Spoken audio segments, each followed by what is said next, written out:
I was connected with an operator from the United States that he took a liking to me, and I needed the work, right? So next thing I knew, I was flying out to Venice Beach, just looking at the properties one by one. You're consulting a property management company. They're trying to scale, but they're having a hard time. What do you think are the main things that prevent operators from scaling? That's really the main difference between a business owner and an entrepreneur. What do you think is missing for there to be a vacation rental Marriott? That same democratization actually came at the detriment of quality. Should your strategic focus as a property management company be on the guest side, or should it be on the owner side?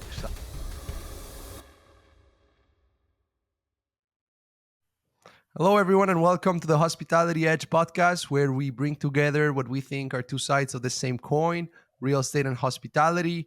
Today, I'm super excited to be here with a good friend of mine, Gianrene Padilla. He's the managing partner at HMG Hospitality Management Group, as well as the co-founder at Viva, Puerto Rico Short-Term Rental Alliance. Thanks so much, Gian, for being here with us today. Briefly tell us, where are you based and what are you up to these days? Yeah. So first of all, Sebastian, a pleasure to be here at the podcast. Thanks for the invite, and glad to count you as one of my close friends. So that's also a pretty nice thing. So, how I started, right? What's the first thing? I started in 2016. Right when I think it was one of the first years that Airbnb was starting to really make the sound waves here, mainly in the Caribbean, and mainly in Puerto Rico. So then that goes where we're based at, because so we're based out of San Juan, Puerto Rico. I started there 2016, as I said, and I started just like probably most property managers, right? Just you had a friend, and that friend wanted to rent out their place, and sort of like the details of how that would go, were a little bit obscure at the time. Nobody really knew what was happening, how everything was supposed to be done. So, just within that little entrepreneur spirit and coming out of a failed business, I just, sort of like had nothing to lose and started helping out that friend.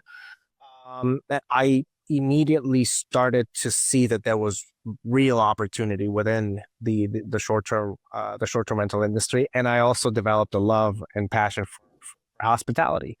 Right. I think one of the things that really drives very successful hospitality entrepreneurs is this thing about, it's not just the business. That's really about it. If you're just creating a company for, I saw an opportunity and I decided to make money, that really doesn't fly too much, right?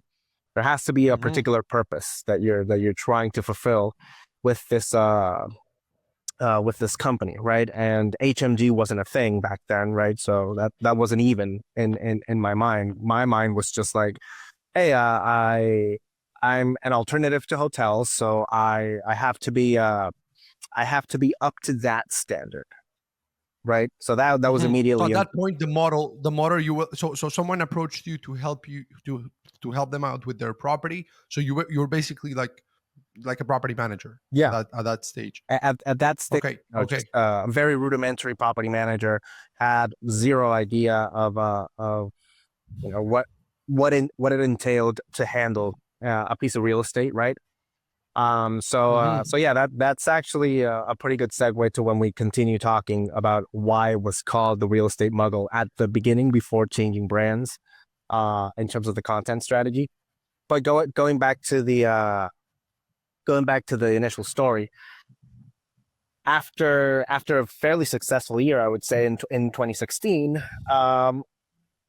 going into 2017, I started to expand. There was a second property that came in through word of mouth, because people were just looking at like, oh, how do I get into the space? You already know the ropes and what there is to do. And then suddenly I was starting to get a lot of properties getting flooded in for management. That came into a halt in 2017 when Hurricane Maria just destroyed the island, right? And there wasn't really much of anything to do here in Puerto Rico. So that essentially just collapsed the business in the sense that there was no reservations, and I didn't have enough, I would say, business savviness or business education to kind of like say, oh, what's the next step if I can't do the main thing that I was doing, right? So I think Hmm. that's another important point of, when you're starting in business to develop that savviness that, oh, you this is your main thing, but if this doesn't pan out, what are you going to do, to either remedy it, to generate a new income stream, or to keep the business afloat until that main thing comes back. um at that point, I was connected with an operator from the United States that had just recently moved to Puerto Rico. And we started talking, and he took a liking to me, and I needed the work, right? So I started working his portfolios, um, in Venice Beach, California. So next thing I knew, I was flying out to Venice Beach, just looking at the properties one by one, and then developing. I seem to have a knack to sort of like develop systems, to be able to free up my time, and also, take in the sights, and also enjoy that I was traveling in this new place. So Hmm. it sort of came in naturally, and dare I say, with a little bit of laziness, that you're like, I want to work a little bit less, right? I don't want to be 24/7 glued to this thing. So I just started to say to see, where can I join these chains, right? Where can I can join these chains to for it to be able to continue moving without my intervention. So that was Hmm. that Hmm. was So the main mindset. you were trying to automate certain things, put certain processes in place to. Was this something that that did you go to certain like sources of information, from the industry or from other industries to like take those pieces Oh, of sort of advice and apply them in the way you were trying to put systems in place and automations in place, or was it just like kind of like trial and error trying to figure things out? What was the process there of trying to streamline and so automate? so there was a a certain degree of trial and error for sure, right? It was like a new industry that nobody really knew how to work within it. But I sort of try to get a sense of, well, who's done it in the past in some way, shape, form, or capacity, right? So in the past, you Hmm. would say, well, hotels, it's a hospitality accommodation, so they've done it in a way in the past, right? So then if you look at it a little bit more broadly, hospitality in general is in the same sort of like in the same way, relevant, because you can take away different things from each industry within hospitality. If it's restaurants, if it's bars, if it's any type of service that services a person for either leisure or whatever, um, then you can take pieces from those other industries, and then come in and say, oh, what's relevant for me, what's not relevant, and then just you Frankenstein this thing to just like start creating something new, right, until it Hmm. works. Hmm. Hmm. And what would if we zoom in on that particular experience of like again trying to streamline and automate and put systems in place? Let's say so if someone's listening to this and they're not like it's not their strength, it doesn't come natural to them. Like what would be some tips you would give to someone, or what were some like easy let's say not easy but like low hanging fruit perhaps of things that you think a lot of property managers should be looking at automating but maybe not a lot of them are. Okay. Yeah. So that's an interesting question, and it has a multiplicity of answers, right? Just going off the top of my head, I think that you you could potentially you could potentially go for any type of low hanging fruit process. So you would say, I don't really need to be here, for it to happen, right? And that then there's a an element of giving away control of something, right? One of the things that has happened, if we then within the store, we just fast forward to 2020, and I started HMG, right, as a hospitality consulting company, mainly for operations. We the main thing that a lot of property managers lack is this ability to give control, right? Give up control over their operations, right? It's that's really the main difference between a business owner and an entrepreneur, right? The entrepreneur just wants to continue pursuing the goal going forward, right? The business owner, they want to pick up the broom and they want to go ahead and tuck that away. They want to move their boxes from one place to the other. They want to be in that day-to-day minutia. Not saying that you don't have to do that. There are definitely moments where you do have to do that, and you have to break a sweat for sure. But Mm-hmm. definitely not to lose the vision of that long-term goal, right? Every time that Mm-hmm. you're doing something, you have to sort of like ask the question of like, is this serving the long-term goal that I proposed for myself? If the answer is an Mm-hmm. obvious yes, continue doing it. If the answer is like maybe yes or no, but I'm not really quite sure, maybe start to look into delegating that. If the answer is an obvious no, right? Because let's say you're doing cleaning and you have a housekeeping team, it's like, why are you doing that? Right? You have a team for that. Mm-hmm. So go into pricing, go into whatever, right?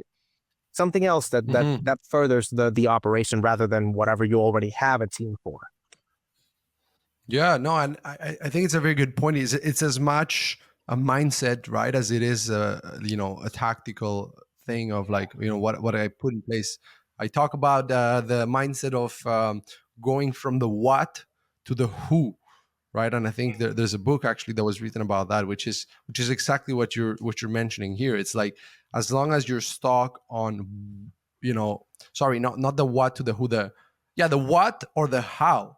Basically, it's either the what or the how to the who. So instead of like, what do I need to do, how do I need to do it, if you can move that mindset towards who's the right person to do this function, who's the right leader to put in place in this area, then yes, all of a sudden you can now start thinking more strategically, more long term. You can focus on areas that have more leverage, because at the end of the day, as a founder of a business, your time is the most valuable resource that the business has, and so you got to be Right. extremely careful with how you use that time.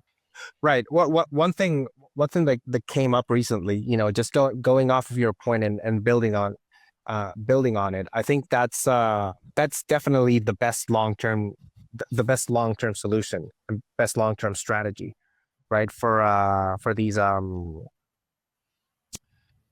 types of situations, right? So if you find the right person to offset that particular goal, then just focus on whatever you're doing, right? And then continue moving forward. The other part is, you know in a way, when you're molding this mindset, to better scale, right? I think a lot of business owners just have to check their ego in the door in a way, right? Hmm. Mainly in the sense that a lot of them are very concerned with titles. A lot of them are very concerned with, no, I'm the CEO and I'm the whatever, I'm the president or of a yeah, you're the president of a two-person team. What's what's that? You're the CEO of a one-person company. Come on, man. You're not a CEO, right? You're a founder. You're a business owner. The CEO is something that's when you develop a C-suite and you have an executive team, and then you have, let's say, 20, 50 people under you, whatever. Oh, now you're probably specializing um into that CEO position, right? You're capital raising, you're setting up long-term vision, you're making sure that everything's administrated the correct way in terms of finances and all that, right? You're touching all of these things, but at a very high level, right? So I think that's one of the things that the people also that hold a lot of people back in those areas, because they don't really check their ego at the door, and whenever either someone gives them a little bit of feedback or someone can potentially come in to partner, they come in saying like, oh, but you're not going to take X amount. X amount of equity out of my business. It's my business. It's whatever. You should be grateful that you're coming to work with me. It's like, no, man, your business is nothing at the moment, right? Mm-hmm. Mm-hmm. So Mm-hmm. to have that mindset of like, yeah, I have to be very realistic in the current position that the business is in order to be able to open myself up to then say, okay, I can now bring these team members and we can, generate a winning team, right? Just like what we were talking before the podcast, right? Do we have the sufficient skills and also the controlled and tamed egos that we can then say, oh, we were the lead scorers in our own teams, but now in this team, you're going to be lead scorer. I'm going to be rebounder. You're going to be the point guard, the one that passes the ball, right? Then we just split into those roles and make sure that we do those roles to the maximum output that we can do them. Can you tell us a little bit more about those concepts there? Because it comes from a book you recommended. Actually, you mind talking a little bit about why you've enjoyed that book so much, and maybe what property managers can learn and put in practice from that book. Right. So the book, the latest book that I'm just finishing, it's called Choose Your Enemies Wisely. That's from Patrick Bet-David. And so Patrick Bet-David is I would say very very successful entrepreneur. Uh, and yeah, so someone that you would say made it in the way that you're like, yeah, there's definitely a lot of takeaways that you can see from him and you could apply at a smaller scale in your day to day. I think that the main point of the book is really really detailed in the name, right? Is who do you give your energy to, right? In a sense. So what enemies are you giving your energy to, and are they the correct enemies, right? Are you mistaking opponents versus enemies, right? Because if you think about it in a way, using that same basketball reference, right? The team on the other side, they're your opponents. They're not your enemies, right? It's a different way to see this person, right? It's in a sense, your enemy you want to crush, your opponents you want to beat, Mm-hmm. right? Mm-hmm. Mm-hmm. So an enemy, a good enemy could be your own view of insufficiency. That could be an enemy, right? Mm-hmm. You're Yeah, and trying it to starts with, I guess, maybe. So sorry to just jump in there, but like, I guess it's important to mention that a lot of people might be listening to this without the context from the book, and say, well, like, why would I want enemies, right? But the book kind of starts by explaining the importance of an enemy in a fueling way, right? In a way that can basically give you energy, with unlimited capacity or unlimited sort of scale, and in a way that, like, if you didn't have that enemy, which can be within you, which can be something in your head, which can be an actual person, can be a situation, whatever it is, like, it's basically just a way to get more, yeah, more motivated, and make sure that motivation is more long lasting. yeah. So for sure, looking at how it details the way of like trying to balance logic and emotion at the same time whenever you're doing anything in the business. That's something that's really really powerful because ultimately humans are emotional creatures, right? We tend to like to think that we're these rational beings, that we're almost floating on water. It's like, no man, ultimately when you boil us down, most of the decisions that you make in the day to day, they're emotional decisions, right? You Mm-hmm. want these things, so you sort of like crave these things. These are emotions, things that we sort of like justify or rationalize them in our heads after the fact. But ultimately they're going to be they're going to be stuff that, one, you could have gone without.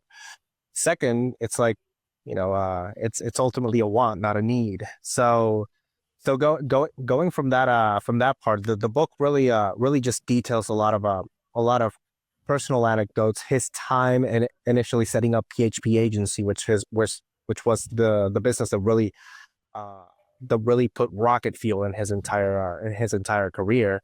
Rocket fuel being the term that he uses for the type of fuel that the enemies give you, right? Everything else is sort of like, you set up your goals, you set up your expectations, you set up your plan, but who are you fighting against? Who are you fighting to crush? Who are you fighting to beat? That's Mm-hmm. that's Mm-hmm. that's a really powerful thing. That's the thing that's truly emotional. That really speaks to the, let's say, war mindset or the warrior mindset within each person, right? That thing of overcoming adversity, we're overcoming something that's way bigger than us, the David and Goliath. That, you could choose whatever archetype you want, right? In history, whatever story you want. But Mm-hmm. there's this thing within every person that, be it at a minor degree or it's very apparent, that we want to overcome something. We want to overcome adversity. It's like it could be as simple as something like making your bed every day, right? It's a little win. It Mm-hmm. sort of feels good, Mm-hmm. right? And then you start building on top of those Mm-hmm. little wins, and then suddenly, you know, before you know it, all those little wins amounted up to, let's say, the confidence to do something at the end that's really significant. Yeah, no, absolutely. Some of the most successful operators, just to give another example that I've had on the show, do talk about stories where, let's say, I can think of one in particular that she started working with a massive sort of management company first, and then as she was like starting to bring together suggestions and ideas and things like that, she was feeling a lot of like pushback and disbelief, like there was not a lot of belief in her ability to like put these things in place and whatnot. And so eventually she decided she wanted to try doing this on her own and whatnot. And even then she faced like a lot of disbelief in her ability to do so. And then to this day she says that that's something that she doesn't think she would have gone ahead and started her own business had she not had that enemy component that fueled her up. And